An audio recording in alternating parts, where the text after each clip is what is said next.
Alleluja! Brīnišķīgs svētdienas rīts, 12. jūlijas, pavadīts laiks kopā ar Jēzu Kristu. Halleluja!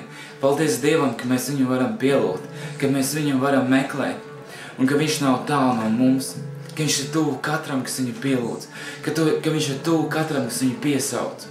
Halleluja! Ka mēs viņā rosamies un dzīvojam, ka mēs sakņojamies viņā, augam viņā un dzīvojam viņā. Un Bībelē teica, ka reiz visi ceļi locīsies viņa priekšā, un reiz visi smēles apliecinās, ka Jēzus Kristus ir kungs. Tas nozīmē to, ka no tautām, valodām un ciltīm nāks cilvēki un stāsies viņa priekšā un atbildēs par savu dzīvi. Un Bībelē teica, katrs, kas tic uz Jēzu Kristu, viņš nenāks tiesā, bet no nāves viņš ir pārgājis dzīvībā. Ja tu tici uz Jēzu Kristu, tu nenāks tiesā, bet no nāves tu esi pārgājis dzīvībā. Bībelē teica, ka Jēzus mums šķirs kā avis no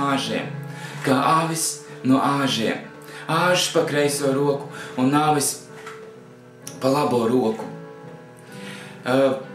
Es lasīju kādu notikumu, patiesu notikumu, kur kāds brālis bija lūdzis, lai viņam parāda elli, un Dievs atsūtīja savu eņģeli un viņam parādīja. Un viņš redzēja šo uguns jūru, un tad viņš redzēja cilvēkus, kas šajā uguns jūrā ienira, un tad atkal iznira un kaut ko meklēja. Un viņš prasīja eņģelim, ko viņi meklē. Ko šie cilvēki meklē šēlē? Viņi saka, viņi meklē mācītāju, kas viņiem stāstīja, ka viņiem viss ir kārtībā. Kad viņiem viss ir kārtībā.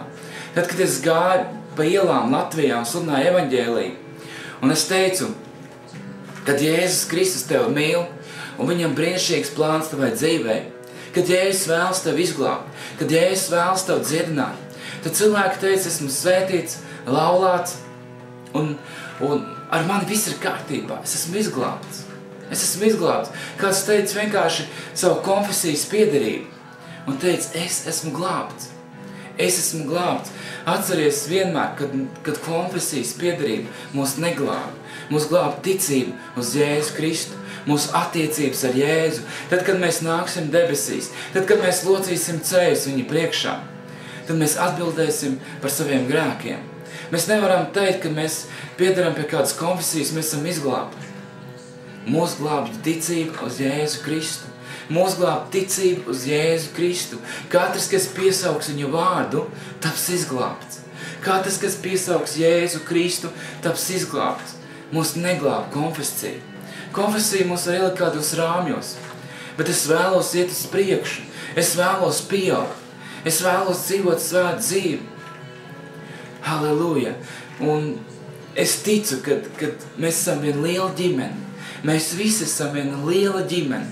Mēs visi esam Dieva bērni. Halleluja! Un tur nespēlēs neviena konfesijas piederība. Vai tev ir attiecības ar Jēzu, vai tu dzīvo ar viņu kopā. Tu nevari vienkārši pateikt, es piederu pie kādas konfesijas un dzīvot savu dzīvi kā vēlies. Tev ir jābūt personīgas attiecības ar Jēzu. Tev jātiecās pēc viņa tūma, tas tev izglābs. Ja Jēzus ir tavā sirdī, Bībelē teica, ja tevī nav Kristus gara, tu nepiederi viņam. Ja tevī iekšā nav Kristus gara, tu nepiederi viņam. Halleluja! Mēs visi esam Dieva bērni. Ja mūs vada Dieva gars, tad mēs esam Dieva bērni. Ja mēs pēc miesas dzīvosim, tad mums jāmirst. Ja mēs gara spēkā daram galu miesas darbībai, tad mēs dzīvosim. Ja mēs turpināsim dzīvot, kā mēs esam dzīvojuši, mēs mirsim. Bet ja mēs tieksimies pēc garīgām lietām, mēs dzīvosim. Halleluja! Jo miesīgi cilvēki, viņi tiec pēc miesas lietām, un garīgi cilvēki, viņi tiec pēc gara lietām. Pēc kā tu tiecies? Vai tu tiecies pēc miesas lietām, vai tu tiecies pēc gara lietām? Bībelē teica, ka tie, kas mīl pasauli, tādīs nav Dieva mīlestības. Ja mēs mīlam pasauli, mēs nostājamies par Dieva ienaidniekiem. Ja mēs gribam dzīvot tā, kā mēs gribam dzīvot, mēs iestājamies par Dieva ienaidniekiem. Mēs nedrīkstam dzīvot tā, kā mēs gribam dzīvot. Mums ir jāmeklē Dieva griba savā dzīvē. Mums ir jāmeklē Kristus griba savā dzīvē. Mums ir jāaicina Jēzu Kristu savā dzīvē. Kā es iepriekš runāju, ka mēs paši saviem spēkiem nespējam izmainīt savu dzīvi. Un mēs nespējam sev padarīt savu matu ne baltu, ne melnu, ar savu zūdīšanos un ar savu kurnēšanu. Jēzus Kristus, vakar, šodien, tas pats un mūžīgi.